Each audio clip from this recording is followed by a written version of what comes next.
Reading and writing pitch and duration. First, the basics. To begin a study of music, we must get some basics out of the way. Music has long been regarded as a language that communicates feelings. The deepest emotions of the writer and performer are expressed through music, and everyone who hears that music is touched, at least in an emotional way. Only recently has brain science come to realize that music truly is a language, particularly in the way we humans process music in our brains. More on that later in the semester. For now, however, we must get the reading and writing part of music out of the way, at least in a very basic sense. For thousands of years, humans have used music in an oral way. That is to say, traditionally, music was passed down from generation to generation. Tunes were taught from parent to child with only singing or playing and listening and repeating involved. All of that began to change, culminating in our current system of notation, beginning with the work of Guido d'Arezzo just about 1,000 years ago. What our friend Guido gave us has evolved into a system of 5 lines and 4 spaces, referred to as a staff or stave. With the use of a clef, specific musical tones can be clearly notated. What Guido created gave us the ability to notate both pitch, that is the highness or lowness of a musical sound, and duration, which is the amount of time each note lasts. Because of his work, we have the familiar 7 basic musical pitches A, B, C, D, E, F, and G. As you might expect, when written on a musical staff, the higher pitches are drawn on the staff in a position higher than the lower pitches.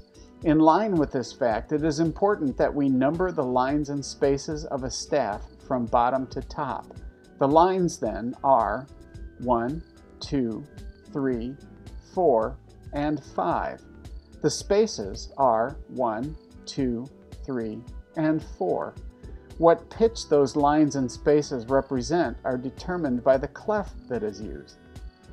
The most common clefs used are the treble or G clef, where the curlicue in the middle of the clef surrounds line 2, which is the note G, and the bass or F clef, where the knob at the beginning of the clef and the 2 dots next to the curve of the clef denote the line 4, which is the note F. A quick sidebar. Notice the 2 words that describe musical sounds, tone and note. Both words describe the same phenomenon, but from different perspectives. A tone you can hear but can't see, at least not without special electronic equipment. A note you can see but can't hear, or not without many hours of training and practice. So what then is a note? A note is a written symbol that conveys both pitch in the treble clef, E, F, G, A, B, C, D, E, and F, or in the bass clef, G, A, B, C, D, E, F, G, A. A note also conveys relative length or duration. Because music is a temporal art, that is, music happens in time, musical notes have to convey a duration or a specific amount of time the note occupies. Most people consider the quarter note to be the most basic durational unit in music. Let's go with that, at least for now. A quarter note is basically a filled-in oval note head with a stem attached. A special note about stems: they can go up or down from the note head. If the stem is going up, it should be drawn on the right side of the note head. Conversely, if the stem is going down, it should be drawn on the left. When the note head is above the middle line, the stem should go down. When the note head is below the middle line, the stem should go up. When the note head is on the middle line, the stem can go either way. It's your choice. 1 quarter note is equal in length to 2 eighth notes. As you can see, an eighth note looks just like a quarter note except with a flag at the end of the stem. A note about flags: they always are drawn pointing to the right of the stem. Like the quarter note, an eighth note can also be divided into 2 equal halves. In this case, that note is a 16th note. The only difference between an 8th and a 16th notes is that the 16th has 2 flags.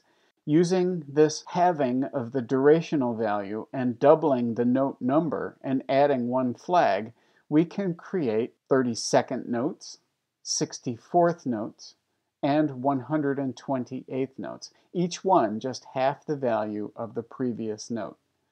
Returning to the quarter note, we can also double the time of the quarter note by drawing an oval note head and stem, but leaving the center part of the note head empty to create a half note that is equal to 2 quarter notes.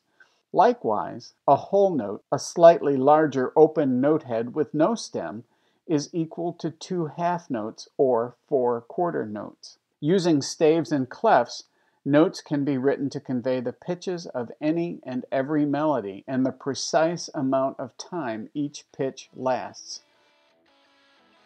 The ability to both read and write this musical language is our goal for this semester.